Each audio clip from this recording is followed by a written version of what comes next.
And at that point, I'm like, oh my gosh, like I was living a nightmare, and it was 2 a.m. at night, and I called my attorney. I'm like, dude, what do I do? Michael, what do I do? Like,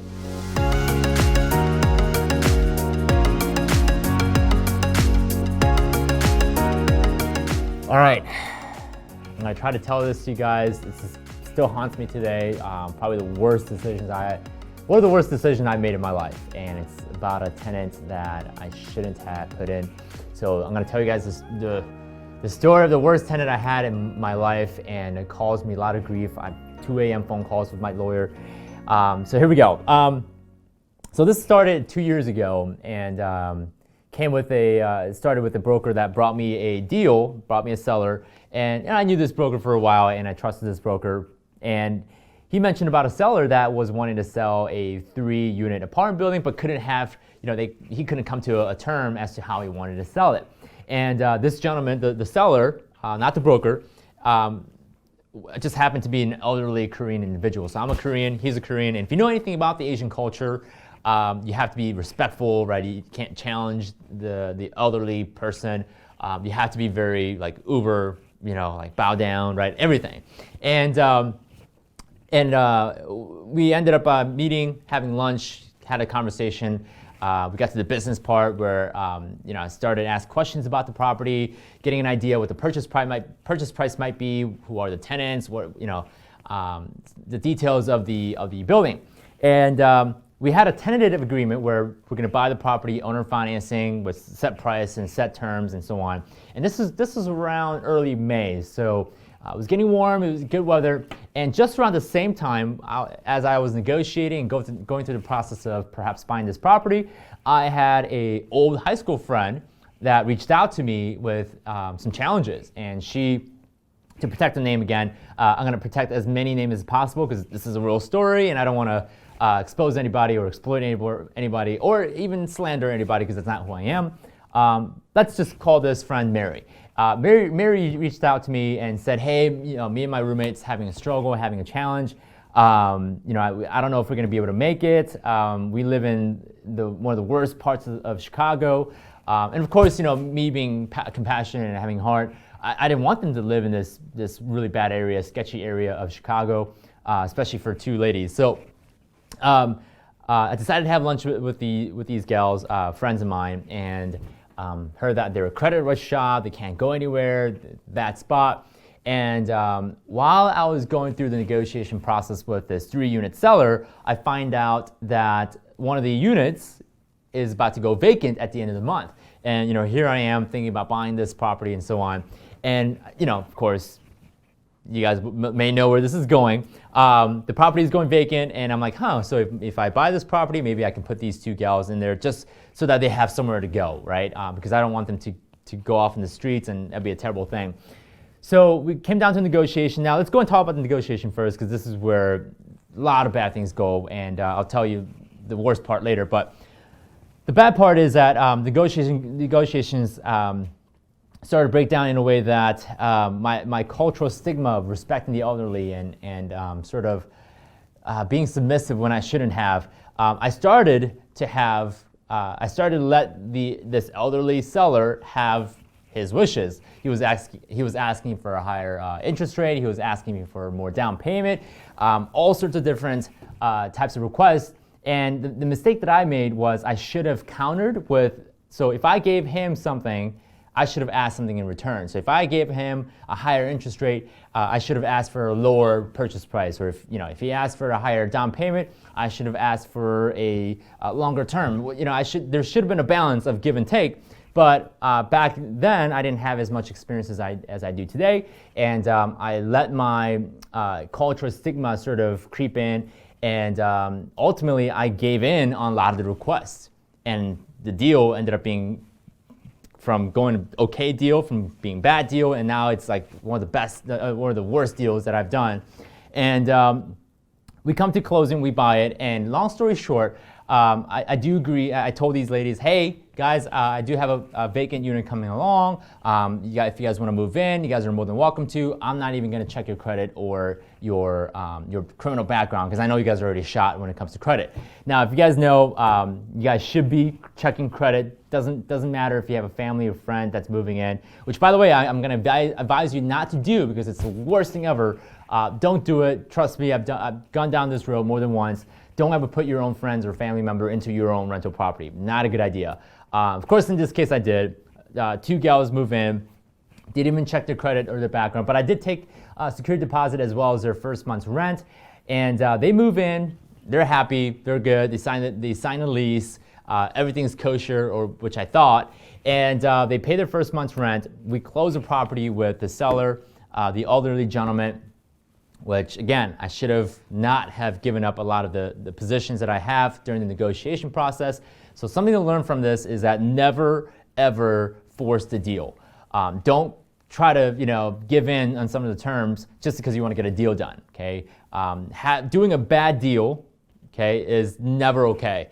So my philosophy today is not doing a deal is better than doing a bad deal. It's kind of like not marrying is better than marrying a terrible person, right? You never want to do that. So fast forward, it's a month later. The 2 gals, Mary and her roommate, their rents are due. And it's the 5th of the month, and their rent was due on the 1st, and I sent them a quick text and say, hey guys, just saying you know that the rents are due. Like you guys should have paid by now. No response, right? Next day I'm calling them, goes right to the voicemail. Next day, text them again, all this. And no response. And I'm like, okay, something's wrong. Like something might have happened, they might be in danger. And finally, a couple days later, they sent me a text, a really long text, and it was a very nasty text saying, oh, the toilet isn't flushing right. There's a problem with this. There's a problem with that. Blah, blah, blah, right? And here, in my position, in my own defense, I let these guys move in without any credit check, no criminal background. I let these guys move in as fast as they wanted to, and I sort of gave them a lot of grace on the process. Now, to their credit, there were some issues with the apartment which I didn't know about, and I should have fixed it early. And I sort of said, yeah, I'll come to fix it. I'll get it done, and so on. And eventually, I do fix a lot of the items that they've asked for, but in the process, they're sending me nasty texts saying, hey, we want our rents back, we want our security deposit back, and we want to be able to move out without any repercussion. I'm like, that's not going to work because you guys already lived an entire 30 days worth of rent. You guys used it. Like you can't go to a restaurant, buy food, eat it, and ask for your money back. You can't do that. And I said, you know what? I'll give you your security deposit back. Move out whenever you guys want. And apparently, that didn't suffice with them. So what ended up happening was they sent me an email with a very long email. It was a very long email, and it went to they were quoting different codes, different building codes. They were telling me that how I was in violation of different building codes, that they were going to sue me. They're going to take me to court. All these things, and mind you, these gals, as much as I want to give them credit, they're not the most sophisticated types, okay? They're not the ones to quote different laws and different Landlord-Tenant Act, different paragraphs within the building codes. They're not the type of the gals, so they must have had some sort of help somewhere. They were getting coached by someone else. And at that point, I'm like, oh my gosh, I was living a nightmare, and it was 2 a.m. at night, and I called my attorney. I'm like, dude, what do I do? Michael, what do I do? These girls are there threatening to sue me. If they do sue me, it's going to cost a lot of money to just even get the lawsuit going. And if I do an eviction, that's going to cost me a lot of money in the first place, and it's going to take months to get these guys out. So for me, it was a lose-lose proposition. There's no way out of this unless I give in on some of the things that they were asking me for. So ultimately what ends up happening is we come to an agreement, Mary and her roommate and I, we have a conversation. We come to an agreement where I let them stay for another month. Holy crap, there's a lot of grace there, right? I let them stay for another 30 days, rent-free. They don't have to pay rent, and they're going to be asked to leave at the end of the 30 days of free rent. Okay, that way I give them some money, and they have some little bit of funds to go be able to move to the next destination or wherever they want to go. And at that point, I realized I made a terrible mistake. I realized that, man, this is not a good deal overall. I went back to the drawing board and looked at my numbers, and I realized that I was going to go negative if I continued to do this thing. And I'm like, I made a terrible mistake. I shouldn't have given as much as I did in the negotiation. I shouldn't have caved in. I shouldn't have, caved in on the pressure. So I decided to sell it. And luckily, I got to network with a different broker who knew the area very well. Talked to the broker and said, hey, you know what? You want to list my 3-unit? He said, yeah, sure, I'll list it. I'll do a CMA for you. I'll find out how much the property is worth, and we'll list it as soon as I know, and we'll do an open house and so on. So luckily, I find out that the property, by the time I listed, it's worth $15,000 more than what I bought it for. And I'm like, okay, so that's good. At least I bought it at the right price. And this broker, his name is Chris, and I'll mention his name because I think he's a very smart and very bright individual. And he listed, he does an open house, lots of people show up, which is great. And in a matter of a few weeks, in fact, 2 weeks, 3 weeks, Chris finds a buyer that is dedicated and committed to buying the 3-unit. I'm like, yes, I'm gonna get out of this thing. I'm gonna be able to get my money back. Awesome. This is gonna alleviate a lot of the problems and challenges that I have. Cool. And around the same time, this is when Mary and her roommate was moving out. They're packing their things out, and they signed an agreement between Mary and roommate and me, which is good. And we were like, I think a couple of weeks away from closing, and for me to sell the property, the problem is going to go away. And I get a phone call from my attorney, and my attorney says, hey, Sam, did you know that this property has code violations? And I'm like, no. Like, I bought the property a couple months ago, had no code violations, and it was good. Like, are you sure? Like, it's the right property? Are you sure? And he sends me a printout saying, yeah, look at the list of the code violation. I'm like, it was cracked chimney, which I didn't even know there was a chimney in this property. Weird. Cracked window, which is about like this big, and a reported pest issue. And of course, the 3 code violations that came up in the property, they all had to do with the second floor. Well, guess who stayed on the second floor? Mary and her roommate.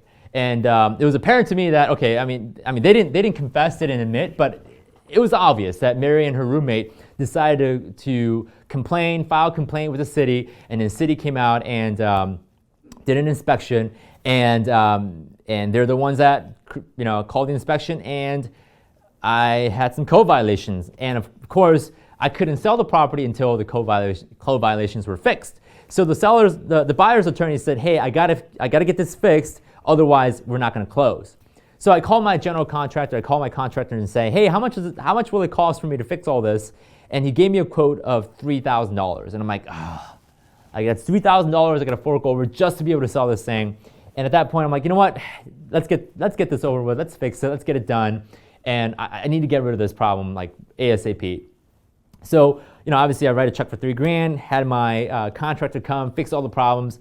And for those who are wondering like why it costs $3,000, it doesn't even cost that much to actually fix it. It's all the red tape, like the permits, getting the drawing done. I mean, it's ridiculous. So long story short, I pay the $3,000, contractor comes, fixes everything, we're good to go. And this is ridiculous because I find out that the buyers, their financing fell through, which meant they couldn't get qualified for financing. I'm like, I'm back to square one. I'm going through negative cash flow. I spent $3,000 to fix this problem just so that I can sell. Like, I'm running out of time here, and I had to start getting creative. So I called my mentor at the time, and I said, I can't sell this thing. Like, I don't know what to do. I'm forking over money to just to pay the seller because it's on seller financing. The 2 girls that just left, they left the place in a wreck, and it was a nightmare, right? It was costing me money, it was costing me emotional toll, it was costing me stress, and I just didn't know where to turn. So my mentor knew Chris, the broker that listed it, very sharp, right? My mentor said, what if you decided to sell it to Chris? And apparently Chris expressed an interest in getting into rental properties and buying rental properties and buying apartments. And I said, okay, that's not a bad idea. Let's give it a try. So my mentor said, you know what, this is what you're gonna do. Here's how we're gonna structure it. If you wanna get rid of this fast, this is how we're gonna do it. You're gonna sell it to Chris, okay? We're gonna assign, basically transfer the arrangement between you and the original seller. We're gonna assign that over to Chris. So now Chris is gonna make payments to the original seller and he's gonna take over. And I said, okay, that's good. That means I get to walk away from this. I don't have to worry about it. But my mentor said, you're gonna have to let Chris buy it from you, no money down. And I'm like, okay, all right, that's fine. Like, as long as I can get rid of this problem, I can get out of this thing, get out of having to manage this thing, I'm totally cool.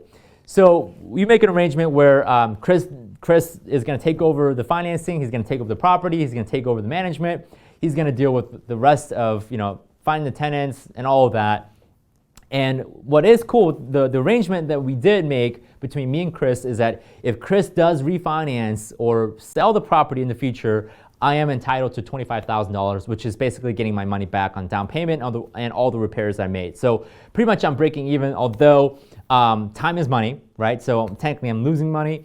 So lesson learned, never put your own friends, even if they're your high school friends and even if they seem like a sweetheart to you, and even if, and by the way, I just want to make sure this is clear. There weren't any personal like romance or love story with those two girls. Okay, they're just friends. Okay, trust me. I'm married. You see this here. Okay, all right. None of that. Okay, I just want to make that clear.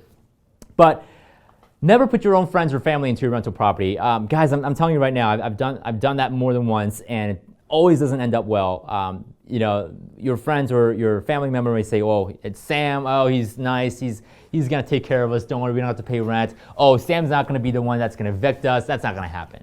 Okay, all right, guys. This is a business where you're gonna want to make money. Okay, maybe if you become like Donald Trump, maybe then you can afford to put your friend and family into one of your units and lose a little bit of money. But guys, when you're first getting started, never ever put your own friends or family as a tenant. Not a good idea. Second thing is always do background checks and credit checks. Okay, I'm pretty sure that Mary's roommate had some criminal issues, and I have some evidence, but I'm not going to go down that road. Okay, always do that, and always be picky on the deals that you do. Okay, don't cave into pressures. Don't do a deal because you're excited and I'm like, oh my gosh, I'm going to do a deal, super exciting. I want to seem successful. I want to appear like I'm doing really well. Don't do that. Okay, stick with the deals that they're going to make you money. Say no more often. I mean, like no, N-O, more often than yeses, because if you constantly say yes to these deals that may come into your way, you're gonna miss on the deals that are actually really good and that they're gonna actually make you money. So be really picky, okay? When you analyze your deal, if you see a slight negative, okay, make sure you have a plan to protect yourself and not lose money, okay? And don't cave into pressures. If the seller is forcing you to take certain terms or they don't agree with you, don't go with them, right? It has to be a win-win. So don't cave into pressures. Always take your stance. And if you can't come to an agreement, then it's a no deal. Walk away and find another deal. So there were a lot of amateur mistakes that I made in this deal. Things that I knew I should have done, but I didn't do. But even if I knew I should have done these things and I didn't do it, it's like as if I didn't know how to do those things in the first place. So, guys, this was a terrible horror story for me. I just couldn't. I mean, I can tell you all the stories, all the nights that I was staying up 2 a.m. wondering what's going to happen, like how much money am I going to lose. Just the legal fight between me and the tenants. Being on the phone with my attorney at 2 a.m. trying to figure out a plan. It's not a good thing. It costs you a lot of anxiety and stress and emotion, and I discourage you guys from going down that route and making the same mistakes that I've made. Stay away from it, okay? Guys, I hope you learned something from this. Be sure to go watch other videos. Get educated. That's the best thing you can do. Get educated. Glean from our own experiences. Learn from other people's mistakes. Trust me, it's going to save you a lot of money and stress of your own. Are you going to make mistakes? Yeah, but if you know not to make the mistakes that other people have made, it's going to go ahead and sort of skip you, right? Fast forward you into someone who is an expert and someone who is more experienced. Cool? All right, guys. Go and definitely check out the next video, which is going to be right here. Go and definitely check it out about how to manage your properties, how to buy properties, as well as how to fix and flip properties.